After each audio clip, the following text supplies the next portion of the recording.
Mr. Miller, you're a limousine driver. Yes. You drove Miss Buck and some of her friends to a location. You brought her home. She gave you a check for $240 for your services. She stopped payment on the check. That's what you're suing for, correct? Yes, Your Honor. But I've read your answer, Miss Buck, and I think I'm going to start with you because I would like to know how you made these arrangements. You're going to tell me why you made these arrangements for a limousine. Do you usually travel by limousine? No, ma'am. So tell me about it. No, Your Honor. So tell me about it. I was celebrating my 50th birthday on December 9th, 1995, and I decided to surprise my guests with a chauffeured limo pickup and also a surprise luncheon destination. So I called and I arranged a 4-hour minimum at $50 an hour plus a 20% gratuity of $40, bringing the total amount to $240. The day before, on Friday, December the 8th of 95, I contacted Mr. again to confirm everything and to go over the directions, the destination, and the fact that it was indeed a surprise destination for my guest. On Saturday, December the 9th, Mr. Miller showed up in his 91 Lincoln Town car to pick up my group. How many people were you? A party of 8 total. Where did they all sit in the town car? It's a stretch limo. Okay. And, excuse me. How did you know it was a 91? Because I found out in discussions further after the fact that he told me it was a 91. Okay. And we all got in the car, and my group was very excited because they were immensely surprised by the chauffeured limo pickup. And when we were headed down the road, Mr. Miller leaned over his right shoulder and said, "Where are we going?" And I said, "You don't know where we're going?" And he said, "No, I don't." And I said, "Well, it's supposed to be a surprise. It's a surprise destination." And he says, "Well, I don't know where we're going. I'm sorry." And I said, "Okay, it's the Bel Air Hotel." Then I turned to my group and I said, "I'm sorry. This was supposed to have been a surprise, and it's been ruined because the driver doesn't know where we're going." And then I said, "Do you know how to get there?" And he said, "No, I don't."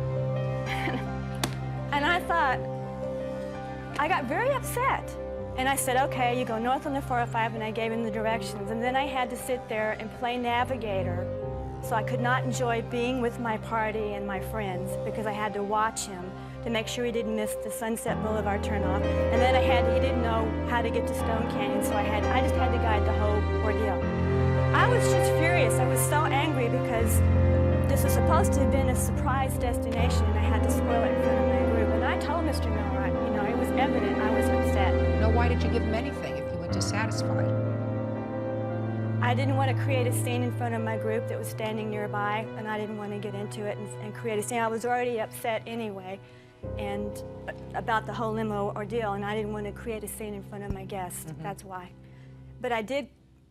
Is it okay to go ahead and talk about it? Okay, I did call the following week on Monday the 11th of 95, and he said he'd call me back, and he didn't. I wrote Mr. Miller a letter and sent it certified return receipt. Well, a lot of time is going past at this point, but before all of this happened, you stopped payment on the check. Yes. Well, on what date did you stop payment on the check? I believe it was December 13th. Yes, December 13th. And why did you stop payment on the check? Because because Mr.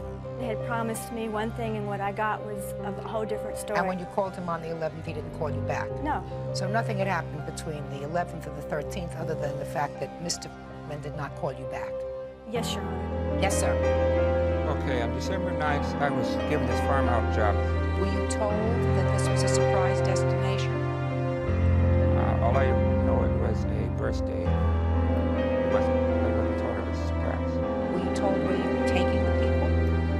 He said the Bel Air Hotel, and it wasn't really clear, but I figured out that it had to be over in Bel Air, which would be... That sounds right. Right. Often, and you'd have to go 405 to Sunset to get there. I knew that. But I didn't know exactly where to go, where the Canyon Road was. We turn off right there. Well, isn't it your responsibility, sir, as the limousine driver, to map a route to the destination where you're supposed to be going? Yes, that's true, but it was sort of last minute. No, it wasn't last minute. You had a day, didn't you? Right. So I do admit that I fault there. Did Miss Buck say to you that it had spoiled the surprise because she had to divulge where the party was going to be held? No, she did not. She never said that to you?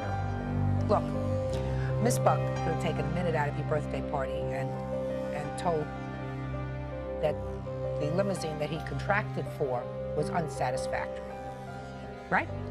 Your Honor, I probably could have done that, but it's hard to catch. You didn't try. You're right. I could have done that. You didn't try. I mean, so what you did was, even though it wasn't the service you wanted, and you could have told him to leave. I mean, you could have said, I'm so dissatisfied with you, just drop us off at the Bel Air and we'll take taxi cabs home. It'll be cheaper for us to split up in groups of 2 or 3, and we can all take cabs home for what this is costing me, and I'll take this matter up with on the phone when my party is over. But you used his service. Now, I believe that you didn't get what you contracted for. Clearly, I believe you that you told the person that you contracted with that this was a surprise party, that the destination was supposed to be secret. Clearly told this gentleman the destination. Mr. Miller, you did not do your job properly. You're supposed to map out a location. You're supposed to be the driver. That's your job. You're not supposed to rely on the people that you're taking.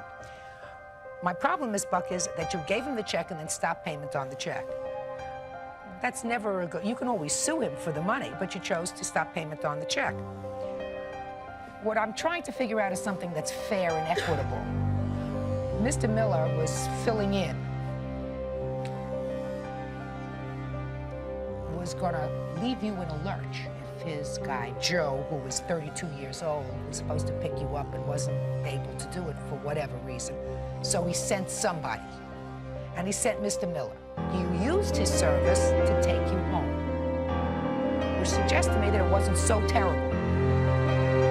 Mr. Miller did provide a service for you. I don't think it was the service, as a matter of fact, that she had requested. What she has described, sir, is inappropriate. But I don't think that she got what she bargained for.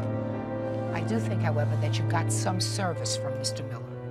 Now, the cost of his services was $240. So, this is one of those cases where I believe he's entitled to something, but not necessarily what he is suing for. So I'm giving him a judgment. Put your hand down, Miss Buck. I'm giving him a judgment in the amount of $120, which is 1/2 of what his bill was. Judgment is for the plaintiff for the amount of $120. There's also court costs on there, too, to say.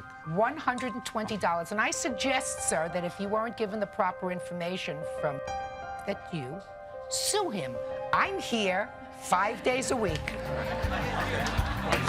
Step out, please.